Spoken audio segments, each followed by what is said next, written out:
జమ్మూ కాశ్మీర్లో ఉగ్రవేట కొనసాగుతుంది. కుప్వారాలోని మంచిల్ సెక్టార్లో జరిగిన ఎన్కౌంటర్లో ఓ ఉగ్రవాదిని మట్టుపెట్టాయి భద్రతా దళాలు. ఓ ఆపరేషన్లో ఓ భారత సైనికుడు అమరుడయ్యాడు. ఓ ఆర్మీ మేజర్ సహా మరో 3 జవాన్లకు గాయాలయ్యాయి. కుప్వారా జిల్లా కుంకారి ప్రాంతంలోని మచ్చిల్ సెక్టార్లో ఉగ్రవాదులు కదలికలు ఉన్నాయన్న సమాచారంతో ఆర్మీ, జమ్మూ పోలీసులు సంయుక్తంగా సెర్చ్ ఆపరేషన్ నిర్వహించారు. ఈ క్రమంలో ఉగ్రవాదులకు సైనికులకు మధ్య జరిగిన కాల్పుల్లో ఓ ఆర్మీ అధికారి సహా 5 సైనికులు గాయపడ్డారు. వీరిలో ఓ సైనికుడు మృతి చెందినట్టు అధికారులు తెలిపారు. ఎన్కౌంటర్ ప్రాంతంలో ఇంకా ఎదురు కాల్పులు కొనసాగుతున్నాయి. గత 3 రోజులుగా కుప్వారాలో కాల్పులు జరగడం ఇది రెండోసారి. మరోవైపు ఎల్ఓసి వెంబడి భారత సైన్యంపై పాక్ బార్డర్ యాక్షన్ టీం దాడి కుట్రను భద్రతా దళాలు తిప్పికొట్టాయి.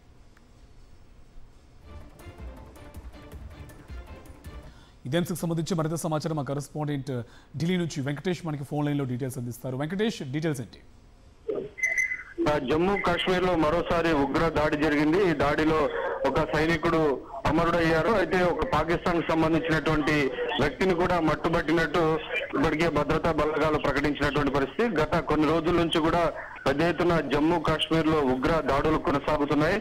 వరుసగా 10 ఇన్సిడెంట్లు జరిగినటువంటి నేపథ్యంలో జమ్మూ కాశ్మీర్ లో కొంత అలజడి నెలకొన్నటువంటి పరిస్థితి. మొత్తానికి ఈ ఉగ్ర దాడి నేపథ్యంలో ఇప్పటికే కేంద్ర హోంశాఖ కూడా అప్రమత్తమైంది. ప్రత్యేకంగా ఆపరేషన్ ఆల్ అవుట్ అనేటువంటి పేరుతో జమ్మూ కాశ్మీర్ లో లైన్ ఆఫ్ కంట్రోల్ చుట్టూ ఉన్నటువంటి ఏరియాలన్నిటిని కూడా భద్రతా బలగాలన్నీ కూడా జల్లెడ పడుతున్నాయి. అక్కడ ఉన్నటువంటి ఉగ్రవాదులను ఏరివేసేందుకు చర్యలు తీసుకుంటున్నారు.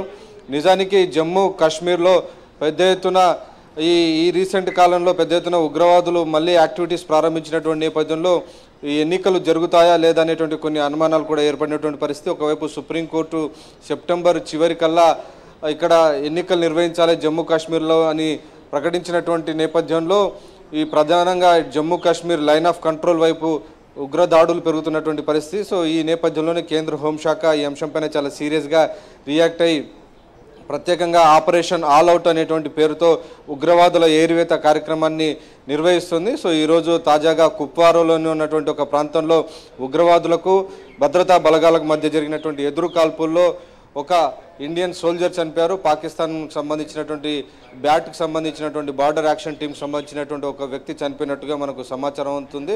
సో మొత్తానికి గత 1-2 నెలల నుంచి దాదాపు ఒక 10 ఇన్సిడెంట్స్ జరగడంతో ఒక్కసారిగా మళ్ళీ కాశ్మీర్ లోయలో ఉద్రిక్త పరిస్థితి నెలకొన్నాయి. ఒకవైపు జమ్మూ కాశ్మీర్లో అమర్నాథ్ యాత్ర కొనసాగుతోంది. ఆగస్టు 19 వరకు ఈ యాత్ర కొనసాగుతోంది. ఆ నేపథ్యంలో లక్షలాది మంది యాత్రికులు అమర్నాథ్ను దర్శించుకునేందుకు వెళ్తున్నటువంటి సమయంలో వరుసగా ఇటువంటి ఉగ్రవాద కదలికలు మాత్రం చాలా తీవ్ర ఆందోళన వ్యక్తమవుతున్నటువంటి పరిస్థితి. సో కేంద్ర ప్రభుత్వం ఇప్పటికే ఆపరేషన్ నిర్వహిస్తున్నటువంటి నేపథ్యంలో అమర్నాథ్ యాత్రికులందరూ కూడా కొంత జాగ్రత్తతో ముందుకు వెళ్లాల్సినటువంటి పరిస్థితి ఏర్పడింది. సో ఇప్పటికే అమర్నాథ్ ఏరియా ఉన్నటువంటి ఈ ప్రాంతంలో పెద్ద ఎత్తున భద్రతా బలగాలు ఉన్నాయి. ఎక్కడ కూడా యాత్రికులపైన ఎలాంటి ఘటనలు జరగకుండా ఉండేందుకు అవసరమైనటువంటి అన్ని చర్యలు కూడా తీసుకుంటున్నారు. దాదాపు ఇప్పటివరకు 4 లక్షల మంది అమర్నాథ్ యాత్రికులు శివలింగాన్ని, మంచులింగాన్ని దర్శించుకున్నట్టు మనకు సమాచారం వస్తుంది. సో మళ్ళీ ఆగస్టు 19 వరకు ఈ అమర్నాథ్ యాత్ర కొనసాగబోతుంది. ఆ నేపథ్యంలో అమర్నాథ్ యాత్రకు ఎలాంటి అవాంఛనీయ ఘటనలు జరగకుండా ఉండేందుకు అవసరమైనటువంటి పెద్ద ఎత్తున భద్రతా చర్యలను కూడా కేంద్ర ప్రభుత్వం తీసుకుంటుంది. ఇంకోవైపు ఇటు ఎల్ఓసి వైపు కూడా దాదాపు పెద్ద ఎత్తున ఉగ్రవాదుల కదలికలు వస్తున్నటువంటి నేపథ్యంలో ప్రత్యేకంగా ఆర్మీకి సంబంధించినటువంటి భద్రతా బలగాలన్నీ కూడా అక్కడ వెంటనే క్విక్ యాక్షన్ టీమ్స్ ఉన్నాయి. అలాగే డ్రోన్స్ను ఉపయోగించి భద్రతా బలగాలంతా కూడా ఆపరేషన్స్ నిర్వహిస్తున్నటువంటి నేపథ్యంలో ఈరోజు ఒక ఘటన జరిగి ఒక సైనికుడు ప్రాణాలు కోల్పోయాడు.